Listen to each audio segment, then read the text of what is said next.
할렐루야. 금요일 새벽에 오신 우리 성도님들을 환영합니다. 축복합니다. 우리 서로 인사하실까요? 반갑습니다. 네. 우리 이 땅을 살아갈 때 믿음으로 살아가는데 부유할 때도 믿음이 필요하고 가난할 때도 믿음이 필요하고 형통할 때도 믿음이 필요하고 고난과 고통과 실패, 어려움이 있을 때도 믿음이 필요하고 건강할 때도 믿음이 필요하고 또 몸이 부실해도 믿음이 필요합니다. 왜냐하면 부유할 때 믿음이 필요한 이유는 뭡니까? 그 부유를 잘못 사용하는 교만이 그걸로 죄를 짓는 어두움이 있기 때문에 부유할 때도 믿음이 필요하죠. 가난할 때 믿음이 필요한 건 무엇입니까? 가난하기 때문에 혹시 남 속이고 죄를 짓고 부여를 얻기 위해서 발버둥 치는 그런 어리석음에 빠질 염려가 있는 것이죠. 그래서 사도 바울은 그런 고백을 했죠. 내가 가난에 처할 줄도 알고 풍부에 처할 줄도 안다. 내가 능력 주시는 자에서 모든 것을 할 수 있다. 네, 그러니까 배부를 때도 믿음이 필요하고 배고플 때도 믿음이 필요한데 성경은 그래서 하박국 선지자를 통해서 이야기합니다. 의인은 그의 믿음으로 말미암아 살리라. 오늘 이 새벽에 오신 성도 여러분, 저와 여러분의 형편이 어떤 형편에 있든 평생에 믿음으로 살 수 있기를 주의 이름으로 축복합니다. 성공할 때도 믿음이 없으면 교만해집니다. 그리고 하나님을 대적하는 자리에 나갈 수가 있어요. 실패할 때도 믿음이 필요해요. 하나님이 살아계시기 때문에 그 실패의 상황을 극복하고 이겨나갈 수 있게 하시고 그걸 통해서 더 겸손하게 하나님을 섬길 수 있는 은혜를 주시기 때문에 어찌하든 우리 성도들은 믿음으로 구원을 받지만 동시에 믿음으로 이 땅에 살아갈 수 있는 믿음으로 이 땅을 살아내는 그런 은혜가 있어야 됩니다. 오늘 다니엘서 8장 15절에서 마지막 27절까지 우리 함께 교독했는데 내용은 하나님이 보여주신 환상에 대해서 다니엘이 알기를 소원했을 때에 하나님께서 가브리엘 천사를 통해서 다니엘이 본 환상을 해석해 주는 내용입니다. 오늘 16절에 보니까 내가 들은즉 을레 강 두 언덕 사이에서 사람의 목소리가 있어 외쳐 이르되 가브리엘아 이 환상을 이 사람에게 이 다니엘에게 깨닫게 하라 하더니 그래서 가브리엘 천사가 이제 다니엘에게 와서 이제 다니엘이 본 그 염소들과 양, 두 뿔 가진 순양, 그리고 또 털이 많은 순염소, 그 다음에 나오는 여러 가지 환상에 대해서 이제 해석을 하는데 20절 한번 보십시다. 내가 본 바 두 뿔 가진 순양은 곧 메대와 바사 왕들이요. 메대 제국과 바사는 페르시아입니다. 페르시아의 왕들이요. 이 제국들을 이야기하고 그 다음에 21절 보니까 털이 많은 순념소는 곧 헬라 왕이요. 헬라는 그리스를 말합니다. 페르시아 시대 한참 지난 다음에 페르시아 제국 다음에 그리스 제국이 나타나잖아요. 그 다음에 로마 제국이 나타나고 근데 다니엘은 먼 미래에 그리스 제국이 나타날 것에 대한 환상을 보는데 그 뜻을 몰라서 이게 뭘까? 근데 가브리엘 천사가 나타나서 순양은 메대와 페르시아 왕들 그 제국들이고 또 털이 많은 순념소는 헬라 왕이요 그리스 제국의 왕이라 그 말이죠. 그리고 그 다음에 이제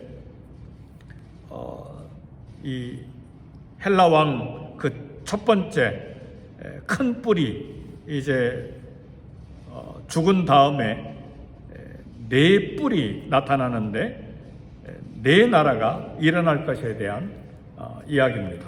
그런데 오늘 우리가 좀 지금 한 며칠 동안에 여기에 대한 이제 말씀을 교훈을 얻어왔는데, 오늘 생각해야 될 것은 이런 제국들이 지나가면서 한 가지 참 마음 힘든 내용이 뭐냐면, 네 나라 마지막 때, 네 개의 나라의 마지막 때 한 뿔, 한 왕이 선민에게 큰 박해를 준다는 그런 환상입니다. 다니엘 후 먼 훗날 될 일들인데, 헬라 이 왕, 대부분 성경학자들은 이 한 뿔을 알렉산더로 이야기하는데,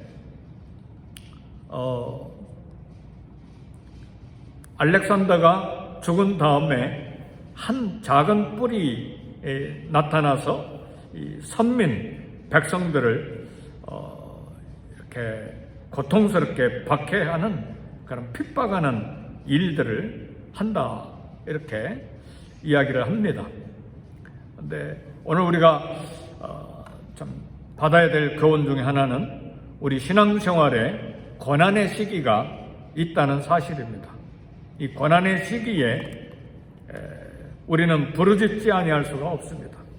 시편 기자들도 시편 1절 보니까 여호와여 어찌하여 내게 멀리 서시며 어찌하여 환난 때에 숨으시나이까. 그랬어요. 왜 그렇습니까? 우리 예수님도 나의 하나님 나의 하나님 어찌하여 나를 버리셨나이까. 왜 그렇습니까? 시편 35편 17절에도 주여 어느 때까지 관망하시리이까. 이 고난의 기간이 길어지니까 어느 때까지입니까? 어느 때까지 보고만 계십니까? 이런 기도, 이런 부르짖음을 우리 믿음의 선배들이 했습니다. 분명한 것은 이 모든 역사의 사건, 나라의 사건, 개인의 사건이 하나님의 손에 있다는 사실이죠. 그러니까 다니엘이 본 환상의 먼 미래 일까지 본 것은, 하나님이 보여주신다는 것은 하나님이 이것들을 손에 쥐고 다스리시고 계신다는 사실이에요. 하나님의 손에 있다는 말이에요. 그 일이 형통한 일이든 그 일이 환난과 핍박이든 하나님의 손에 있다. 그래서 다니엘이 고백한 하나님은 지극히 높으신 하나님이에요. 지극히 높으신 하나님이라는 말은 다스리시는 하나님, 통치하시는 하나님. 나라의 사건, 역사의 사건, 개인의 사건도 하나님이 다스리시고 통치하시는 하나님의 손에 들어있는 일들이라, 그런 말입니다. 그래서 하박국 선지자도 2장 4절에 의인은 그의 믿음으로 말미암아 살리라, 그렇게 선포한 것입니다. 극심한 고통, 억울한 일에 대해서 하나님의 분명한 심판이 있다는 하나님의 주권을 우리는 믿어야 됩니다. 믿음이라고 하는 것은 현실적인 어려움이 있어도 하나님의 임재를 알고 하나님의 능력을 소망하는 것입니다. 사랑하는 성도 여러분, 오늘 우리가 어려움을 겪고 있어도 우리 안에 성령님이 계신 걸 믿으십니까?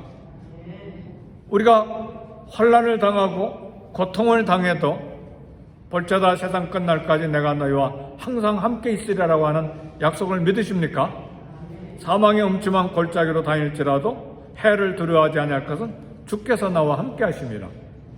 사망의 음침한 골짜기에도 하나님의 임재가 계시다는 말이에요. 깜짝 놀랄, 가슴이 철렁 내려앉을 어려운 일이 있어도 하나님이 계시다는 사실이에요. 하나님의 임재가 있다는 사실이에요. 이것이 믿음으로 사는 것입니다. 세계 2차 대전 독일 나치가 유대인을 학살한 그 독가스실의 벽면에 이런 글이 쓰여 있었습니다. 비록 빛이 비치지 않아도 나는 태양이 있음을 믿습니다. 비록 내가 느낄 수 없는 때에도 나는 사랑이 있음을 믿습니다. 비록 하나님이 잠잠하실 때도 나는 하나님을 신뢰합니다. 가스실에 죽어가면서 그 가스실에 있는 어떤 그 수용소에 있는 사람이 벽에다가 그것을 써 놓았습니다. 칠흑같이 어둠의 때에 우리 성도의 자세는 하나님의 말씀 예언이 반드시 성취된다는 확신을 가져야 됩니다. 성경의 예언은 우리가 확신을 가질 때 우리가 하나님을 신뢰하게 되고 그리고 앞날에 대한 소망과 용기를 가질 수가 있습니다. 성경은 예언의 역사예요. 그리고 성경은 그 예언이 성취된 기록입니다. 우리 예수님 재림 외에는 다 성취됐어요. 할렐루야. 오직 한 가지 예수님이 다시 오시는 재림만 이제 우리가 기다리고 이 땅에 삽니다. 그리스도께서 다시 오셔서 하늘나라를 완성하십니다. 그리고 우리는 영원히 주님과 함께 생명수 강가에서 하나님을 찬양하게 될 것입니다.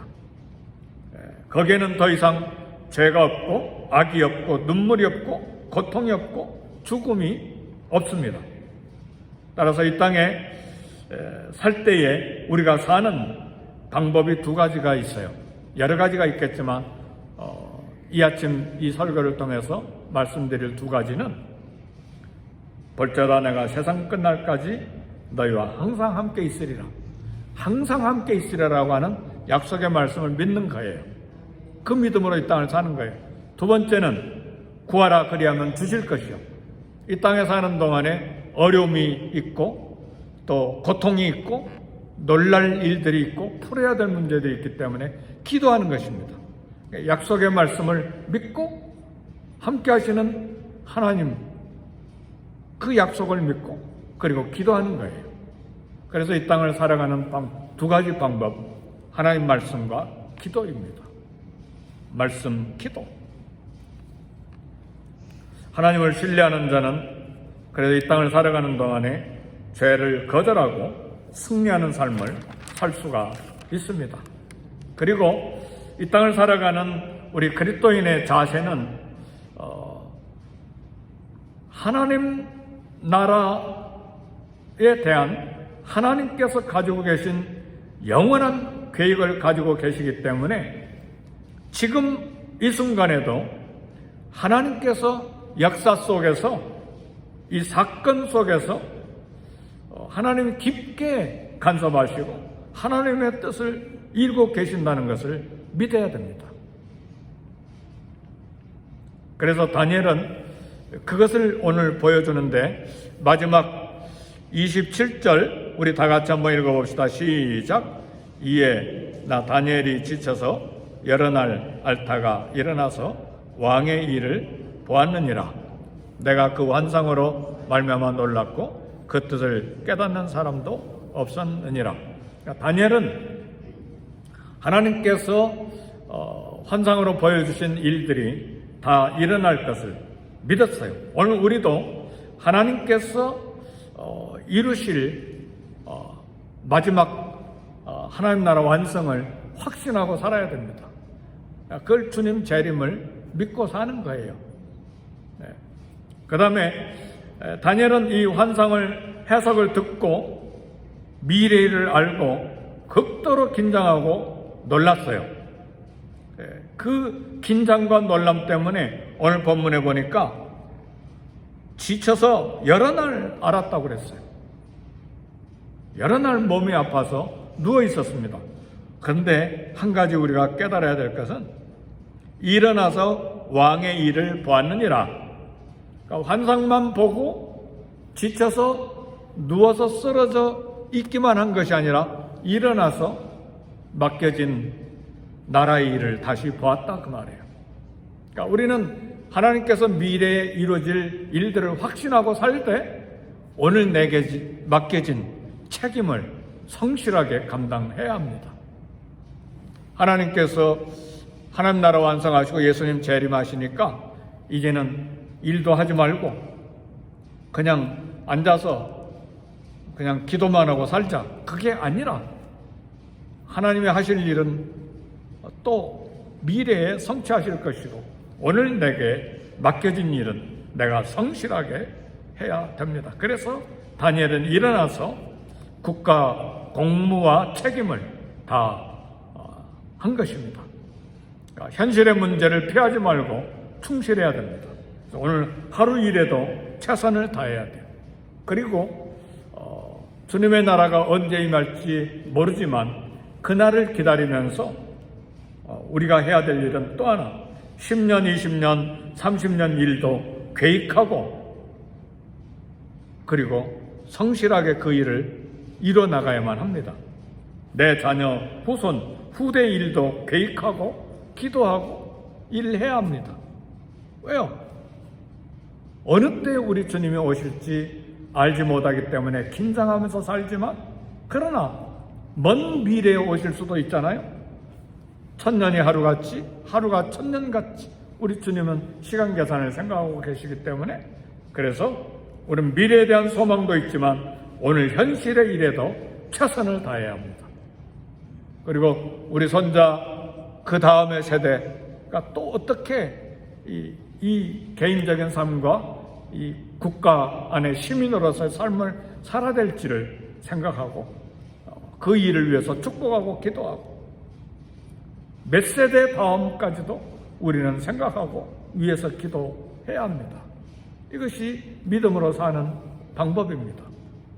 그러니까 어떤 이단들처럼 예수님 곧 오시니까 모든 것 다 정리해버리고 산으로 들어가서 기도만 하고 주님 오실 날만 소망하고 살자. 그건 우리 기독교인의 자세가 아닙니다. 오늘 해야 될 일을 성실하게 해야 돼. 자녀 유치원 보낼 거 유치원 보내고 대학 보낼 거 대학 보내고 성실하게 미래를 개척하도록 그렇게 또 격려하고 축복하고 기도해야 됩니다. 그래서 어떤 맥카튼이라고 하는 설교가는 이런 이야기를 했어요. 크리스찬은 영원히 살 것처럼 계획을 세우고 내일 죽을 것처럼 생활해야 된다. 오늘 하나님 말씀을 듣고 사는 우리의 좋은 자세를 이야기해줬다. 그렇게 생각합니다. 영원히 살 것처럼 계획을 세우고 또 하나 내일 우리 주님이 오실 것처럼 또 내일 죽을 것처럼 생각하고 생활해야 된다. 그 말이죠. 오늘 또 이 약속의 말씀을 믿고 고난 중에 어려움 중에 믿음으로 오직 의인은 그 믿음으로 말미암아 살리라. 믿음으로 살 뿐만 아니라 현실의 문제에 성실함과 또 장래 일에 대한 또 계획을 하나님 안에서 세우면서 기도하는 삶을 살아가는 그런 지혜가 저와 여러분의 있기를 주의 이름으로 축복합니다. 아멘. 우리 기도하십시다.